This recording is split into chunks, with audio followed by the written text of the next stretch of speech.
Hey guys, welcome back to the homestead. So today we're actually going to be making a winter cold lip balm.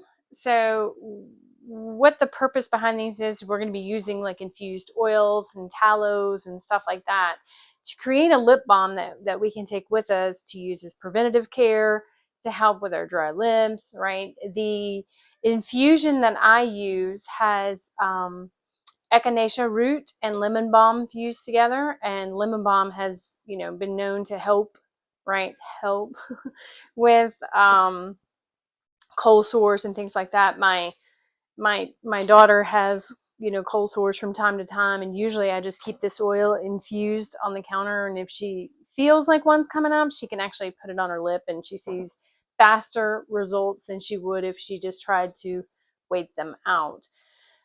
So what we're going to do is we're going to take a tablespoon of the infused oil, and you can infuse these herbs into any oil that works for you. If you prefer olive, apricot, anything that works for you that is easy to infuse. And to infuse them, you have a couple options, right? You can put them in a jar, right, and let them sit on your counter for 6 to 8 weeks, shaking them until they're fully infused if you have the time. Usually in the summertime, this is what I do because they're in abundance, and so you can have constant containers sitting around your house, right, with herbs in them waiting, and then you just write your dates on the top so you know when you started them and when you should finish them. If you're short on time, you can actually take these and put the herbs in the oil and stick them in like a double boiler, right? And let them cook for a few hours on low, just kind of simmering until the oil's infused. And then you've also got the option of taking the oils with the herbs and putting them in a crock pot and letting them cook on low for about 2 to 3, 4 hours, something like that. And then I usually turn mine off and let them sit for a couple days to finish the infusion.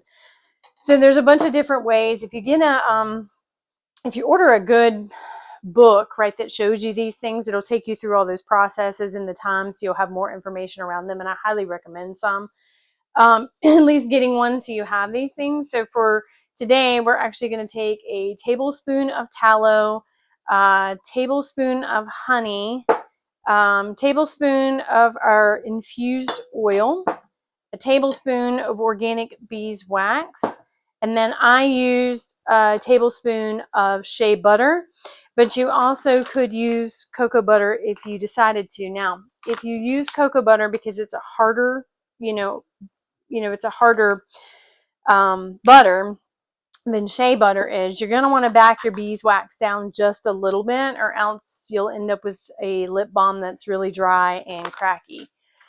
So then once you have everything done, we're waiting for this to finish. We're waiting for our beeswax to melt over here now. But once you have all of this done, you have a couple options, right? Depending on what you want to do. You can put them in a tin to carry with you if you prefer the tin, and then rub them on your lips. Or you can get one of these fancy trays off of Amazon. Usually sometimes if I buy the kits, it all comes together, but you can get your roll up lip balms and everything in one kit that makes it very easy for you to use. And then all you do is put this stuff in your double boiler. If you don't have the double boiler, right, you don't need to make this stuff expensive, right? You can take a pot of water.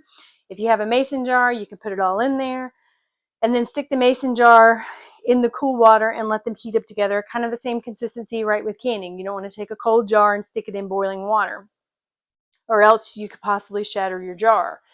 So what you'll do is, if you're going to go that route, I would have taken this and I would have taken my mason jar and I would have stuck it in my pot and let them slowly heat up together while stirring it together. And then, of course, using gloves or some type of protection, taking it out and poured it into whatever container I was ultimately going to use. I find this very easy, very simple. I mean, I like the honey for a lot of different properties. Of course, the tallow has its own good properties.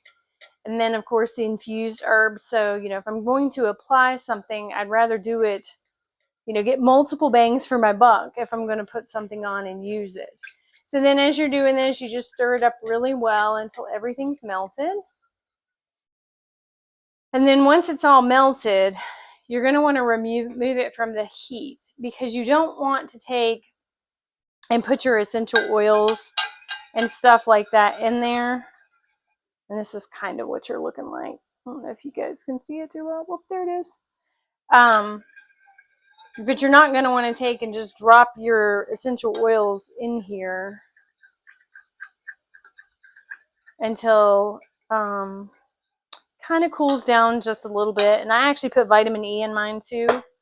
Again, multiple bangs for the buck. So again, like now that it's kind of starting to cool down a little bit, I will add my vitamin E, just a couple drops. And then because I'm using the honey, I have a dark chocolate essential oil. You can actually get it from Nature's Notes, her website, naturesnotes.com. She has some incredible oils that she makes herself, organic, small business, right? So like when I make my stuff, I try to support, small business, supporting small business type of thing. And so with the honey and the dark chocolate together, well, this is, just don't eat it. I mean, you probably could, but don't. So now we have this where it needs to be. Everything's all mixed together. And what I usually do is if I'm especially using my double boiler, wipe the bottom of the container. So that way when I'm pouring it, I'm not dropping water all into my lip balms. I mean, you just pour slowly into your container. Sometimes you over pour and pour it on your counter. That's okay too. The good news is you used oils. If you have wood counters like me, you just condition them. It works great. So I've made some like this, and then of course I have enough left over that I can just pour the rest in the tote to carry. So then these usually, depending on the temperature of your room, these can take anywhere from 10 to 15 minutes to cool completely. And then you'll put the caps on them. If you have labels and you want to label them, you can. If you just want to write in a Sharpie what they are, you can do that as well. Sometimes what I actually end up doing is I'll take a mason jar, and ironically I don't have an empty one around me. I'll just take a mason jar, and after I've capped all of these, I'll just put them in it, and then I'll put a piece of paper in it or a sticker on it to say what type it is. It just depends on how fancy you want to get, right? If you're giving these away as gifts, you might want to put a label on them. If you're keeping them for personal use, then it doesn't really matter. So I'm going to let these set up, and then that way I can show you the finished product. I'm going to clean up a little bit, and then I'll come back once these have cooled. Okay, so it's been about 10 minutes. You also have the option too, if you have the freezer space, usually I don't, that you can pop them into the freezer, right? If you want them to set up faster. I would probably recommend this, in the warmer months of the year, if you can put them in your fridge or something like that. That way they can cool down in a place where everything creepy crawly or flies or whatever doesn't land on it.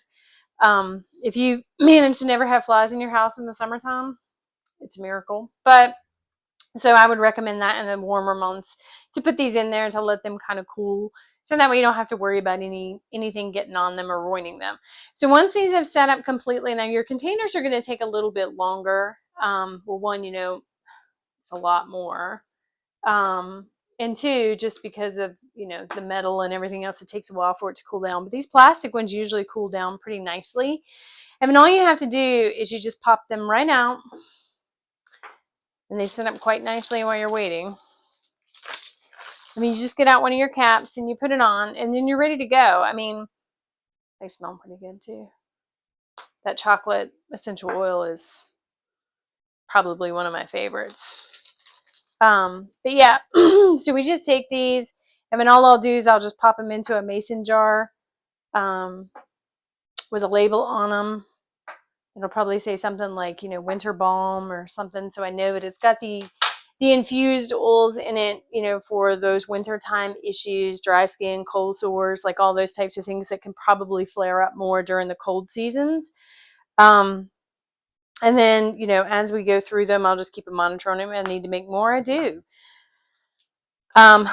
They usually have a shelf life on them.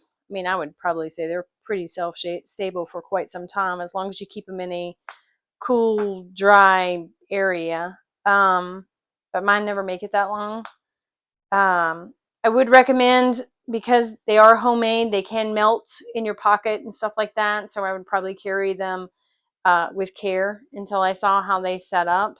The tins can also leak too if they get too warm. So just kind of watch it and see what it's doing. If it ends up too soft for you, you can always add more beeswax. If you want it glossy, right, then you can add a castor oil to the mix too. Castor oil will make things shiny in your end results. Um, if you want it tinted, right, then you can actually take any of your, natural clays and put those in them and make it tinted as well, right? So it's kind of yours. You can do with what you want. It's cheap enough, right, inexpensive enough that you can play with it. And if you don't like the batch, you can always melt it back down again, play with it some more until you get it to the consistency you want. You can also take it when it gets to this almost cool phase, and you can whip it to make it like more of a body butter type consistency if you wanted to do that too. So you've got a lot of options. Um, if you prefer not to have anything except just an infused oil and beeswax, that'll work too, right? You can make these as simple or as complex as you want. And you can make them yours, right? You know what's in it. You don't have to worry about any allergies. Some people are coconut sensitive, some people are almond sensitive. And a lot of these things are mass produced across everything. So if you're doing this in your home, then you don't have to worry about, accidentally having an issue or an allergic reaction because something cross-contaminated. I know a lot of my alpha gal friends, of course, they can't use anything with the tallow in it. So when I do their stuff, I actually have, specific stuff that I mark that I don't use any animal fats in whatsoever, so they can use those products and be okay with it. But it takes the power back a little bit to us so we can kind of control what we're putting into our bodies, what we know is going into things. Especially nowadays, they can label it, anything and hide stuff in it from us. So if we're making it ourselves, we know what's in it. I will put the recipe I used below. Always, if I have the recipe and it's available and easy, I will always drop it below so you guys can try these things for yourselves. I know there's 1,000 different ways to do these. So if you've tried these yourself and you're like, hey, I do this instead, or I found this is working, share it below for everybody else to see. So that way we can all kind of, find the best methods. So I appreciate you stopping by. I hope you enjoyed watching this process. Have a great day.